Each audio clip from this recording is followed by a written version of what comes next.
Welcome to another episode of the Miami Real Estate Show. Today, I have the privilege to interview John Sandberg from the Sandberg Nordman Group. This interview, it's fascinating. The stories you're about to hear from John are amazing. He came to Miami about 8 years ago and he had nothing. He'll explain how only last year he was able to sell over $100 million worth of real estate, over 60 listings. When he came, he said, Orlando, when I came to Miami, I had nothing, but I knew people were paying attention. Remember, if you're new, people are paying attention.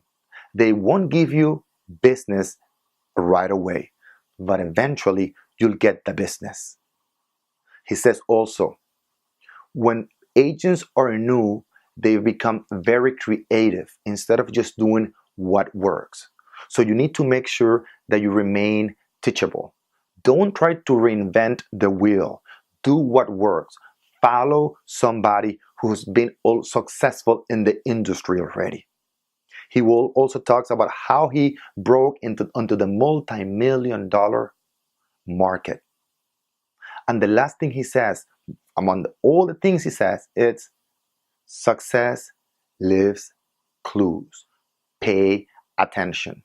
This is an amazing interview with such great stories that you can miss. So I hope you enjoy this interview as much as I did. Without further ado, I leave you with the interview with John Sandberg, top producer from Douglas Elliman. Make it a very, very productive day. Take care, guys. This week's featured property is located in one of Miami's finest addresses, the Four Seasons. This mansion in the sky offers stunning panoramic vistas and luxurious resort amenities. Located on the 54th floor, this 8,911 square foot residence features 10-foot floor-to-ceiling glass walls, 2 private elevators, restaurant-grade chef's kitchen, built-in custom-designed furniture by Dakota Jackson, soundproof home theater, spa, billiards room, 3 balconies, climate-controlled wine storage for 1,800 bottles, Crestron's smart home technology, housekeeper's suite, 5 deeded parking spaces, and more. For more information about this incredible mansion in the sky, contact top producer John Sandberg at 305-586-7200.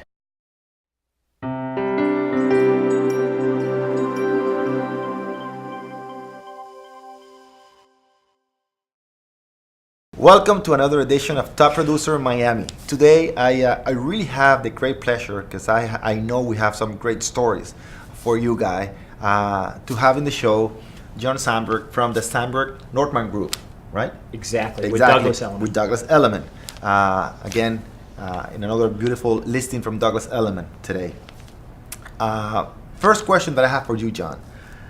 It's, again, I want to be really slow in this interview because I think we can get a lot of things, a lot of interesting things for the viewers. So let's start by asking you, what's your background and how you got started in real estate, and how long ago was that? Okay. It's 3 questions in one. That's okay. All right, so. I got out of college. I was Okay. a finance major. From what city? I went to college I'm from Boston, Right, but I went to college in Dallas, Texas. Okay, good. All It's right. the first time I've ever been out of the Northeast, but that's another story. So Okay. I graduated with a finance degree. Okay. And I was in a hurry, like a lot of college kids, to make money and achieve the dream and all that. And so I went to Wall Street. And to make a long story short, I worked at Bear Stearns, where I was a managing director for 13 years. And before that, I worked at a firm that's no longer around, called E.F. Hutton.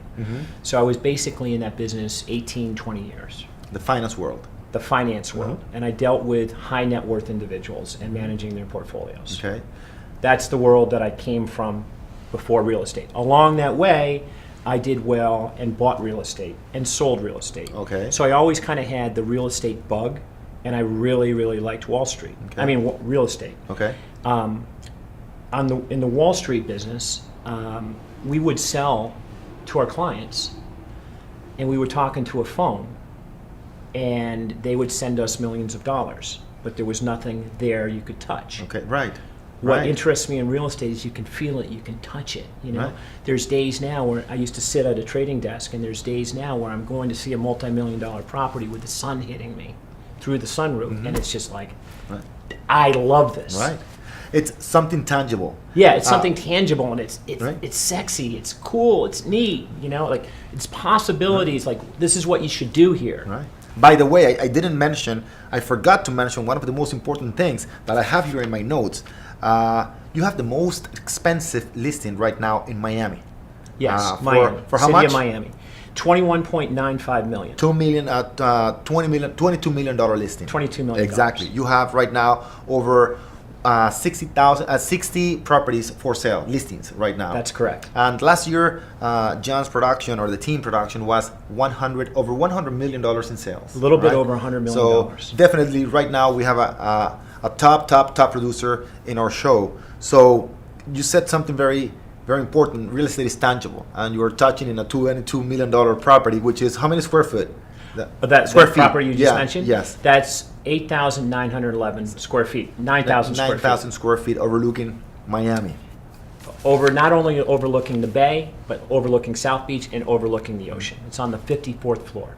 And I'm saying this not only to mention the property, but I want to go back later on in the interview where you got started and then where you are now. Okay, and how long did it take you to get there? So you came from Wall Street. You wanted a real estate because it's something you just were attracted to real estate, and you got started. You got your license when, which is a very good point. I got my license in, I believe it was September of 2006. Okay, so it's about 8 years ago. Yeah, the market had slowed down, Okay. and some people were becoming, it's not the same market, and it was a little bit negative, but nobody saw Okay. what was going to happen between 2007 and 2010. Okay. Good. I certainly didn't. Most of us didn't. Right. And the few ones that didn't take action. And the very few that took action, well, they're in a different world right now. Yeah. So now, do you have any mentors when you came out of college? Business mentor? I've had long-term mentors Okay. that aren't necessarily in the real estate business, all Right. of them. Okay. And it's, you can One of count them? them on one hand, Okay. 2 or 3 men in my life. Okay. Who've always been inspirational and have Okay. really kind of given me hard advice when I need Okay. it.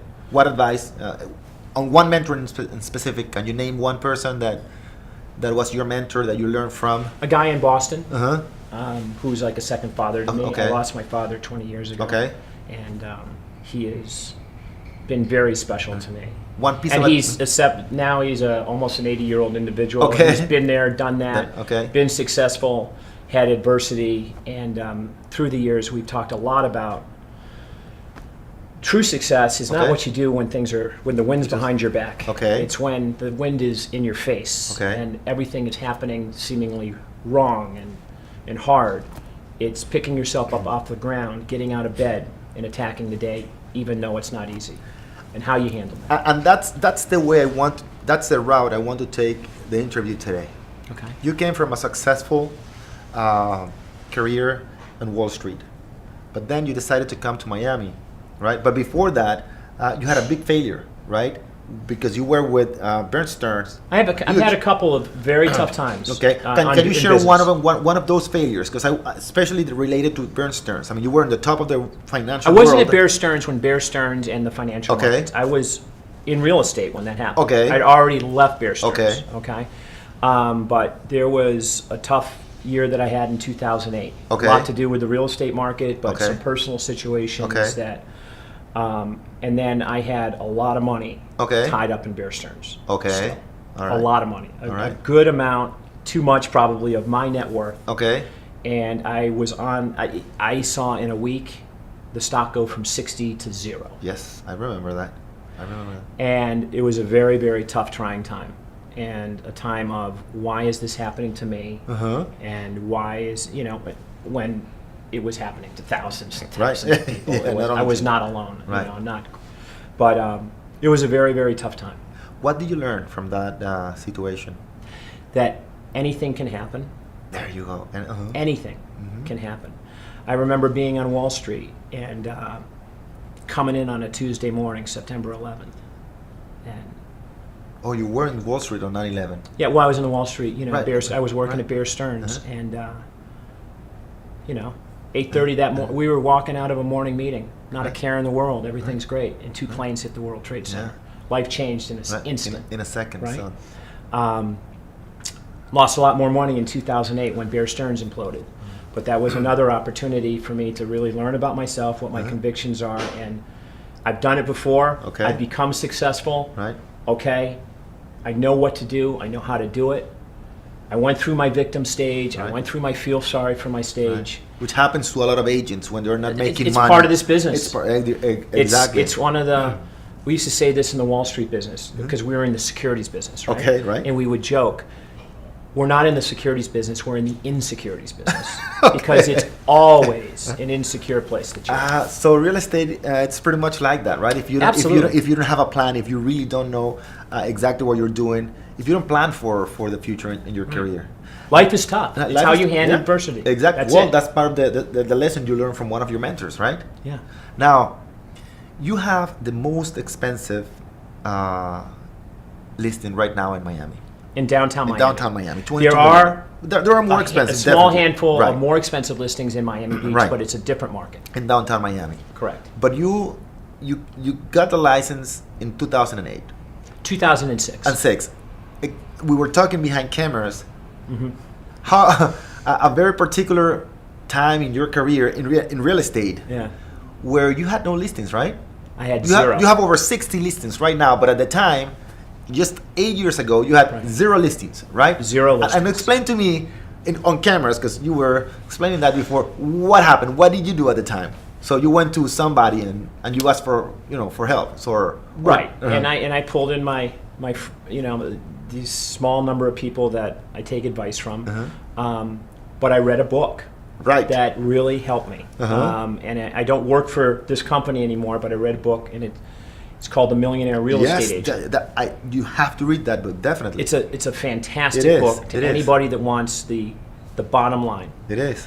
And I was in Miami, and I'm not from here. Okay. I don't come from a rich family. Where you from? I'm from Boston. And I'm asking you to mention the city because I love the city. I went to school in Boston, and it has a Boston's very special place in my heart. So I'm proud to be from there, and I love the city of Yeah. Boston. So I recognize that I'm not socially connected down here. okay, right. I left the investment business. I didn't want to do it anymore. And I said, I love real estate. And I recognized that I could take my skill set from the investment business and dealing with high net worth individuals and plug it in over here. And that's what I embarked on doing. So I read this book, and it talks, the biggest premise of the book is listings, leverage, leads. Right. The 3 L's. Right. Okay? Explain that to me in a little bit more details. Good. And it also talks Right. about integrity, which spoke to me. It's much easier just to be completely honest, even if you don't get the business, because you can sleep at night and you just go forward and you go get bigger, better things.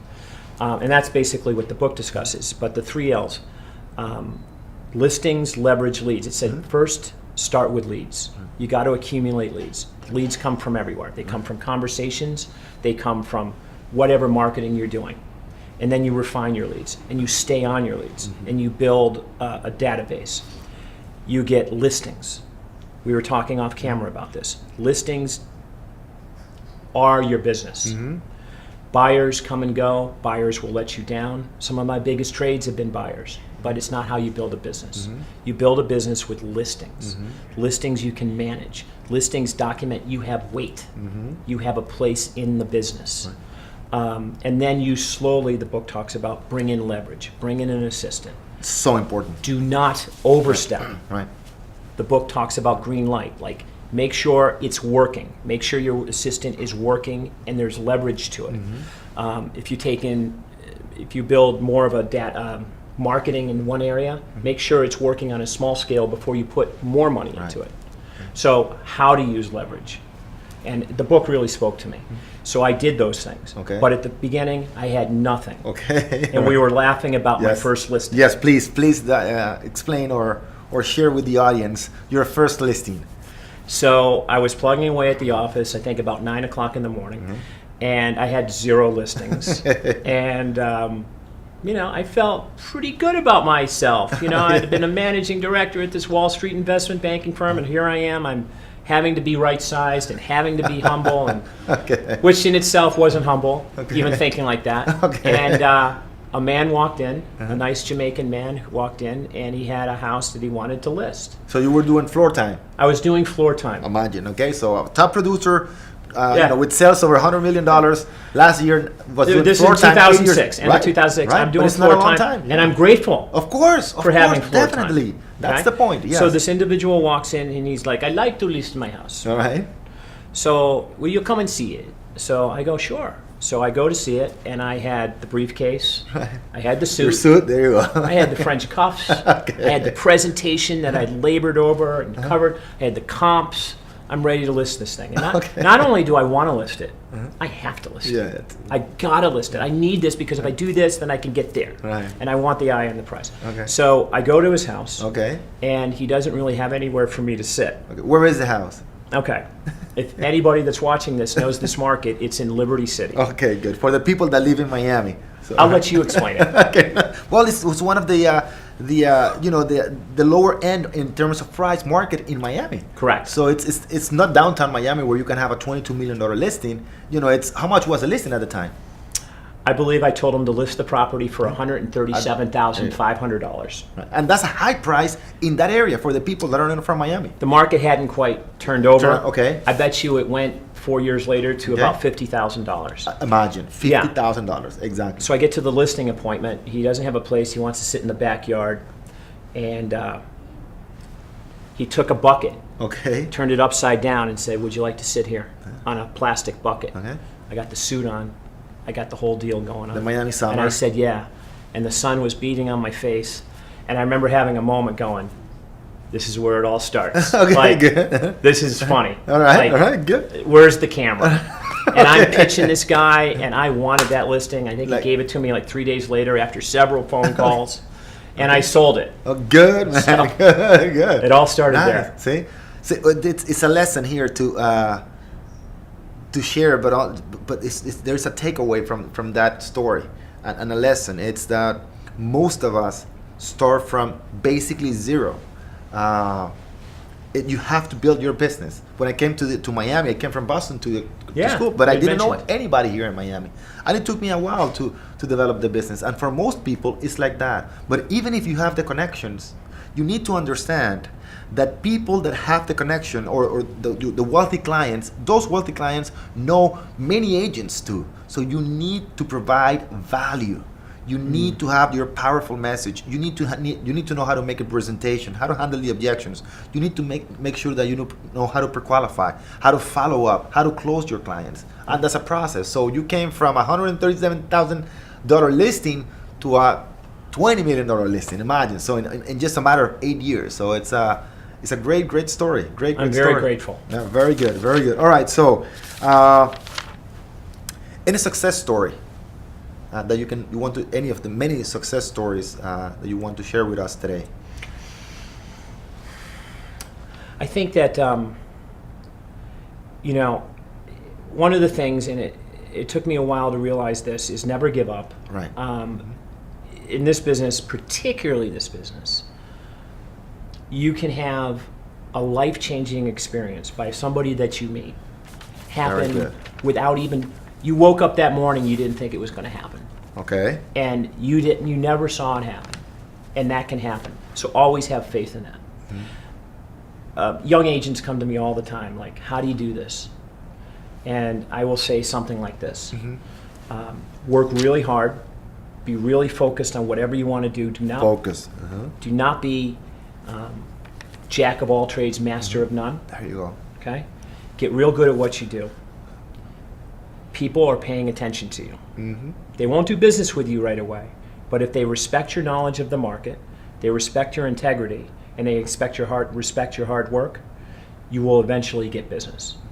And you better hope that what you're doing, you're getting the attention of big people and large investors. Because if you spend your time chasing your tail on too many small, this is a terrible business to do small business. And can you share with me one specific story, a success story, and what did you learn from that, from that story, Okay. and how do you apply it today in your business? Do you remember anyone in particular? And Yeah, I know you I mentioned to me mentioned one. One Okay, of yeah, the we big talked about- listings you have. Yeah. About a year ago. Uh-huh. So, you know, I'd had some nice business that I'd done, Uh-huh. but I had never done over a $4.5 million sale. Okay. Which is still very good. It's still very hey, good. listen, I'm grateful. Right. But it was one of those days, like I walked in the morning with my partner, Ann Nortman. Uh-huh. We walked into the office, and somebody that was a connection of our chairman of our firm at Douglas Elliman Uh-huh. wanted to have lunch with us. I had no idea who it was. Okay. But he wanted to kind of pick our brain about a project in Sunset Harbor in Miami Beach that we had just sold out. Okay. We sold 43 units of Right. Palau Sunset Harbor. We sold it in 100. Say it again. The Palau Sunset there you go. Harbor. Exactly. Uh-huh. It was 43 luxury units Right. in probably the hottest area of Miami Beach right now, called Sunset Harbor. And you sold that in how long? 134 days, we sold 43 Right. units. So Excellent. we got a lot of positive accolades, and the Uh-huh. chairman of our company wanted a developer from New York that was interested. Very big name in New York. Anybody that's in the business knows who he is, and I won't mention it Uh-huh. Right. here, Of course. No, you don't respectfully. have. Yeah. Of course. But he wanted to have lunch with us, and I didn't even know who it was.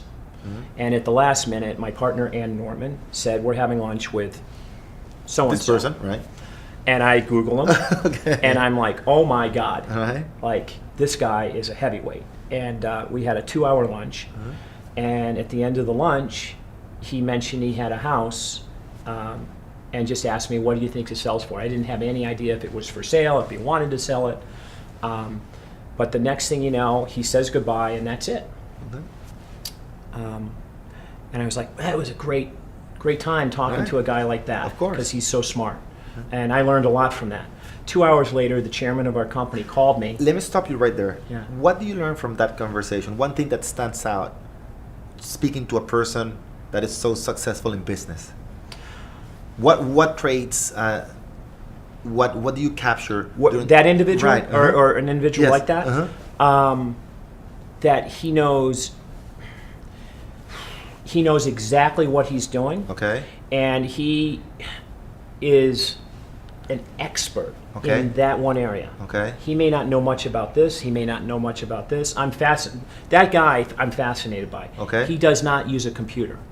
Imagine. He's not that much older than me. And he has ideas and visions, and he implements them. And everybody else that he has in his world handles a lot of stuff that maybe we handle every day, and we like have all this energy going, but he's polarized. Do you know? Which that was interesting to It's me. very interesting. You know that I've met and interviewed very extremely successful people that don't have computer or cell phones. I don't know still how they do it without a cell phone. Still, they don't have it. It's a It's restriction. amazing. From, It's amazing. yeah. Right. Yeah, So you it's- I'm sorry, so go you ahead. came out because I interrupt you. So Yeah. you came out of that lunch meeting with Yeah. this very successful business person. And did you get the listing at the moment? Well, no, what happened was he was talking to us all about development and how it really works down here in Miami versus the rest of the world. Okay. And we were as frank and as open and as honest as we Right. could be. And at the very end, he said, okay, John, you do more general real estate. What is this house on this certain island sell for if it's immaculate, perfect condition? And I said $1,200 to $1,400 a foot, depending. Okay.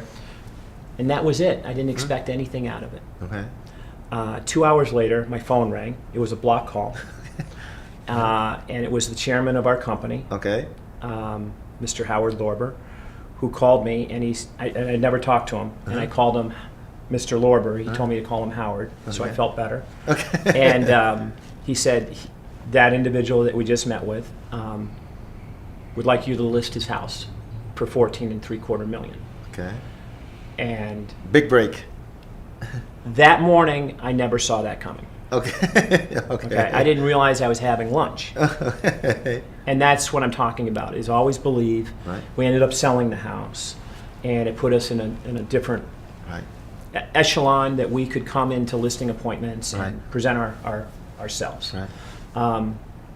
You know, I still go on many listing appointments and don't get the listing. Right. But as we build our resume of past success stories, it's becoming better and better. You just mentioned something that is so important.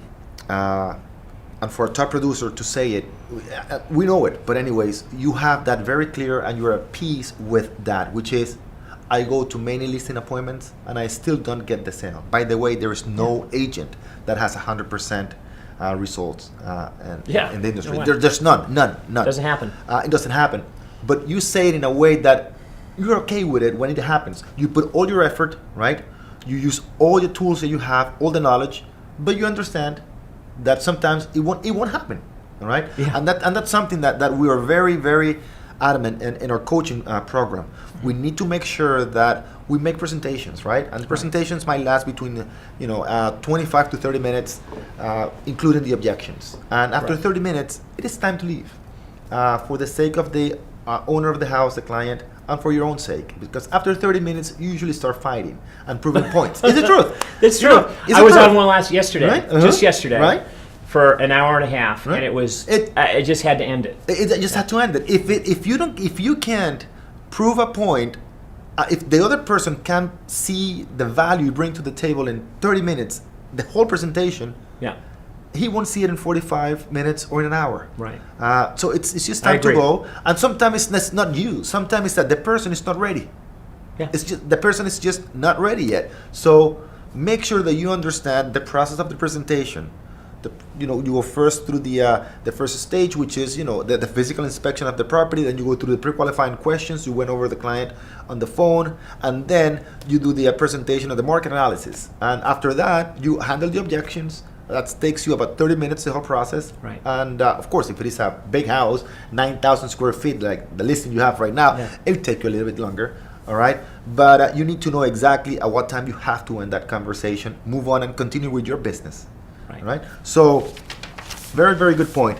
Now, what's the best advice you've ever received? Best advice I've ever received. Tough question, but Tough question. I wish I had thought about that before, but I think I sort of mentioned it Okay. before, is that nobody has a career path that goes like this Okay. in a nice straight line. It's full of obstacles. Right. It's full of objections. It's full of things like the World Trade Center, Right. having airplanes hit it. right. It's full of things of watching stocks go from 65 Right. to 0 in a week. It's relationships on whatever it is that's going on in your life. Right. People die. And it's maintaining the focus that, it's okay to feel and everything, but, Right. you perform, you get up out of bed. Right. Every morning, I look at my calendar and I decide, what do I have to do today? And sometimes when all the world can be hard, one of the things that makes me feel better is maybe this isn't going the way I want, maybe that's not going the way I want, and this listing over here is about to fire me. Okay. And it's not my fault, but Okay. you know how it is. Right.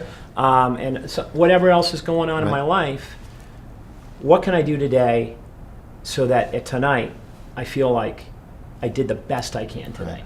Like I did the best I can today, Right. And that's sort of my advice is get up every morning, take some quiet time. For me, it's a cup of coffee sitting in front of my computer looking at what's my day today. Okay. And my day, I try to be balanced. Okay. I have a workout, I have this, I have that. Do you have any system, any computer tool system that allows you to organize yourself in a much efficient way? Well, I have Top Producer. Top the Producer, Top Producer very program. Good. Very good you which- mentioned that, because which a lot of helps me with- agents call me to ask me, Orlando, what system do you recommend for CRM or? Top Producer That's for you, it does works very well. so many things. Okay. I probably use 5% of what Right. it's capable Okay. of. But I mean, it can run your business if you want to. Okay. It can call you on the telephone to remind you to make a listing. I mean, it's crazy what it does. Okay. I use it as a database management system. Okay. We email out of it. We put all the contact information and notes in it. I look at my calendar, Okay. and I take an honest look. We talked a little bit off camera about this. Is that what has to be done today? Okay. And if I keep moving things from day to day to day to day, I have to take a harder look at it Okay. every day to be like, why is this staying here? Okay. And then sometimes I recognize that that's a waste of time. That's Right. why it keeps moving, Right. because it's not really get it out of there. Right. So I think one of the things, and I've been told this by managers that I think is successful for me, is I'm kind of a no BS type of guy. Okay. Like, I don't have a lot of time, nor do I want to spend a lot of time on things that are going to waste my time. Right. Sometimes I can come off as aggressive and abrasive. Okay. Boston. Yeah, it's a little Boston in it. Yeah. I'm working on that. Okay. But you know, I see a lot of agents that come in and they're new and they have all these ideas. Right. Like, I'm going to do this and I'm going to Right. deal only with royal families and Right. only $10 million properties and Right. above. That's fantastic. They fail. Right. Okay. Success leads clue. Okay. One of the the books talks about this. Success leaves clues. Successful people in our business, they all do the major things all the same way. Yet when we're new, we want to come up with all these creative ideas when we don't know what we're doing. It's like a recipe for disaster. You just touched a very, very important point, a phrase or a quote, because I'm going to use that one. That success leave, clues. Yeah. And I interview so many real estate, top producers like yourself. Today I had, Thanks. you're the CEO of your company. I have Darren, I have Bill, I had Darren. So many Right. good producers. Fantastic agents. So and you see that the pattern, it's pretty much the same. They have a plan. They prepare for that plan. You guys execute on it. Then review, and that's what we teach in our coaching system. Right. It's a 4-step process. First of all, you need to plan, then you need to prepare for that plan, then you need to execute on that plan, and finally review it so you can do it much better later. Right. All right. And having a system, we were mentioning off camera. You need to be this, and you said it to me. You need to be this to your clients. What? You need to be This close. This the big close. ones. The big one, right? Okay, if you go after a $10 million, Right. some big Uh-huh. listing, Right. I recognize that without mentioning their names, Right, and I right. respect the heck Yeah, out of them. yes. There's some agents and some teams in Right. my market Right. that the person wakes up in the $10 million house, they go, I got to go here or I got to go there. And it's like, it's just like one of those two. Right. For me, I'm still definitely and feel like one of the new kids on the block. I It's have to. been 8 years only. 8 Yeah. years, which is great. And I need to get this close where they can't not do business with me, Right. And so what I focus a lot on at night is how do I get myself in situations with people where I get that close? And if I develop that many good relationships with high net worth individuals that own these type of properties, Right. then 10 years, Right. 15 years from now, I'll have the same kind of critical mass that these other monsters in Right, my right. market have, Right. where I guarantee you they don't. Right. And that's to their credit. Right. They've Now- stayed on it. Right. and Let they're me ask you a amazing. question. Do you use any type of, other than top producer, any other type of tool or activities or habits to make sure that you're close to those high net worth individuals? How do you do that? How do you practice that? How do you automate that process to make sure you don't miss on those relationships? I'm envious of people that have these ironclad black and white systems. Okay. That's sort of not what I do though. Okay. So how do you do it? I told you off camera. I don't know if I've ever made strictly a cold call. Okay, I've made a right, heck right. of a lot of warm calls. Right. Like, I met this guy. He mentioned I might be able to talk to you. Right. My name is John Sandberg. Blah blah blah, and I go from there. But one thing I think I've done that's successful is I connect. I connect people. Like, for instance, up until that $14-15 million sale, the biggest sale I had done was over almost $5 million, not quite. Okay. And I had met a guy socially, just glancing blow, this guy from England. And this is back in 2010. And I heard he wanted to buy real estate. Okay. I overheard him say it. Okay. I didn't talk about real estate with him. But I met him, and I tried to make an impression on him. And he's a really nice, very vivacious guy. And I got his phone number, his cell phone, through some people. And I called him, and he was on a street in London. And I introduced myself as in high-end residential real estate. Okay. Now, I don't think I'd sold anything over 1.8 million at the the time. right? Right? But that's how I presented myself. He ended up coming into town, and we did almost a $5 million transaction. Right. That was a warm call. but it took a long time, but I got really close to him. And I was lucky because he wasn't in this market, you know? Right. He had been told to call those people, Okay. but I intercepted it, and I got close to him. Now- And then I turned around and sold the house higher. You did two things that we are very, very adamant in our coaching system. Number one, you said it took a long time. Yes. All right, which is going back, and I repeat this pretty much in every single interview that I do, which is that our 90-10 principle. And the way I explain it is, about 10% of the people that you meet will do business with you within the first 90 days. And that's a high number, 10%. I don't think it's even 10%, but it's easy to remember the 90-10 rule that we have. But 90%, over 90%, will do business with you after 90 days, up to 2 or 3 years. Right. All right. So you need a system that allows you to do exactly what John is doing, to stay Yeah. very, very close to those people. Because if you don't have that system, whatever it is, whether it is through internet, whether it is through the computer, or over the phone, whatever it is, if you don't have a system, you are missing a 90% of your business. Right. So you mentioned two very important things. Number one is staying close, and number two, it takes a long time. Most agents get frustrated because they don't have the sale within the first 30 days. Right? Yeah. Is it true or false? Yeah. No, it's true. It's the truth. So now, going back to the questions that I have here, do you have any daily practice, all right, other than waking up? You wake up and you get a cup of coffee and you sit in front of a computer.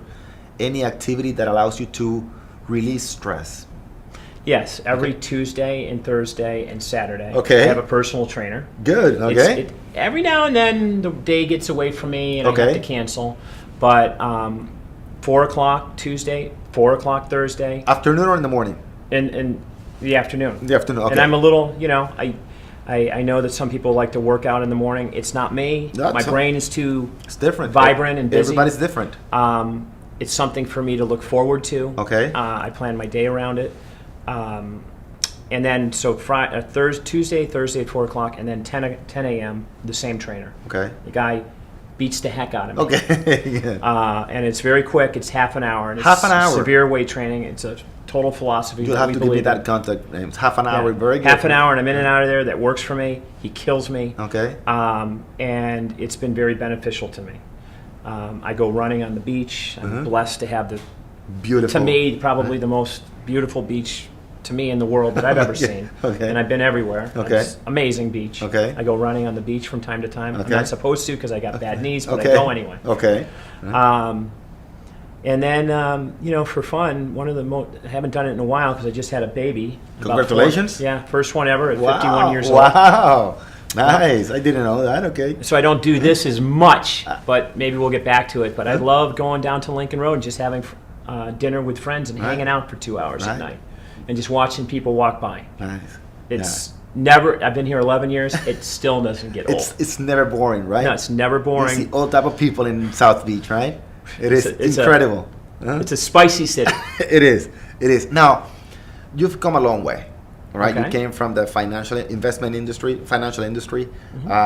You came to Miami just 9 years ago, maybe, or 8? No, 11 years ago. 11 years ago. I was in the investment business here for in 3 Miami, years. right? So you started with $137,000 listing. Now you have many, many, many listings. Some of them are on the top tier of most expensive listings in Miami. So there's a lot of things that we and the audience can get from you. One advice that you would give to an agent that is just getting started in the business. One single piece of advice. What would it be? It's almost predictable that everybody comes in and says, I want to sell real estate. Right. And then they come in here and, like I mentioned before, they're jack of all trades, master of none. I came in and I used to sell bonds to people. Right. So I looked at, I should sell multifamily because it's a cash flow. It's a string. It's like selling a bond. I mean, this is natural to me. Yeah. And then at the same time, I wanted to do $10 million houses and try to crack into that market, and that takes years. Right. But I didn't realize that at the time. I thought it was automatic. Very good I point did you're all making these right now. different things, Right. and it's like the necessary evil of the getting in the business, Right. you start to realize like you got to do one thing, Right. you know, and what is that thing, you know? And I started with a farm of 1,200 people, and I just started marketing towards them. And Very good point. It happened to be in Very the area good I was. point. I got a piece of advice from 2 people that I wanted what they had. You know, they were successful at my firm that it was Okay. in. I took them to lunch. They spent time with me. Very good. Another good point. I said, how did you do what you're doing? And they taught me all about starting small with a farm, identifying a farm that is farmable. In other words, if it's dominated by 1 or 2 agents, probably stay away. They showed me how to see if it's dominated by 1 or 2 agents. Okay. And are there enough transactions where in the first year, if you market properly and you get 10% of the market, Good can you point. make a living? Good point. Very good point. And where I lived was a place called Bell Island in South Beach. That's right. And there was 1,200 names in about 5 or 6 buildings, and I just started marketing. Did toward you them. know anybody there? I had a couple of friends. Well, that's but yeah, they, I that's- wasn't. no, there was no, nothing. Right. So, and I good. wanted to ask these questions because I pretty much knew the answer. Yeah. But to the point, you didn't know. I mean, those 1,200 people were not in your database. I mean, there were people that were living in the Yeah. area. And the people that maybe lived in the area Right. that happened to know me Right. were like, oh, that's the guy that lives in that building, but he's in the investment business. Right. So I had to alter, like, I had to get them to associate real estate, Right. John Sandberg, Right. marketing, mind share, Right. dripping on them. See, we are in our coaching program. We have what we call the blueprint number 1, which is the basics of our program. And it goes, first of all, you need to position yourself, right, in terms of the type of client, the area you're going to work with, and the type of property. You need to Right. have that very clear. Then you can create a product for those clients. So Right. finally, you need to put, once you have that product, then you need a platform to showcase that product. And then and only then you can start working with connectors, because now you're an expert. Right. So starting with that first point, you said it right. You need to find out exactly who your client is going to be. What we call in coaching is the positioning. It's the first step. If not, you will be all over. And it's not that you need to have only one market, but you need to attack one market at a time, only Right. one. Right. Now, if I were to ask you for a piece of advice for an experienced agent, Right. what would it be? Okay. I try to remember this now. Okay. Okay. I remember when we were on the trading desk at Bear Stearns where I used to work, and there was a period of time between 1997 and 2000 where the business was super easy. Okay. And we would joke like a monkey could be on this desk Okay. and just going like this, ringing the cash Really, register. there you go. And one of my good friends turned to me and he said, John, and he was an older guy. He said, John, you know how you talk about the past and you go, those were the good old days? Uh-huh. These are the good old days because everything was good.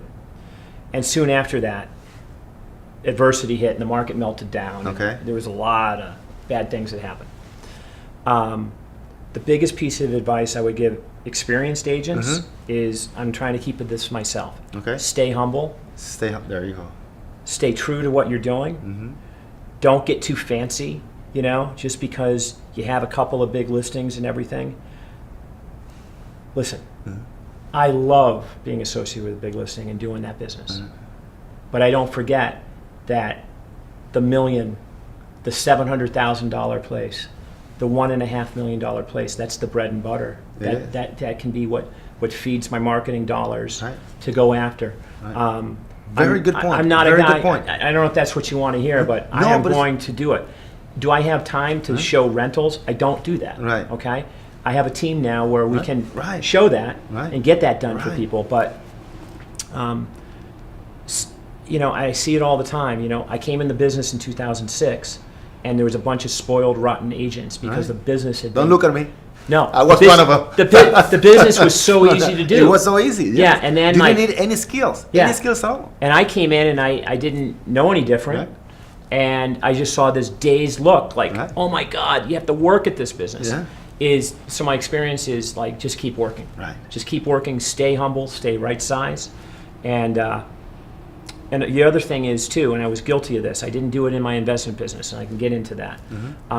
But nothing stays the same. My old manager used to say, the only thing that's constant is change. Right. And you better change with it, you know? Right.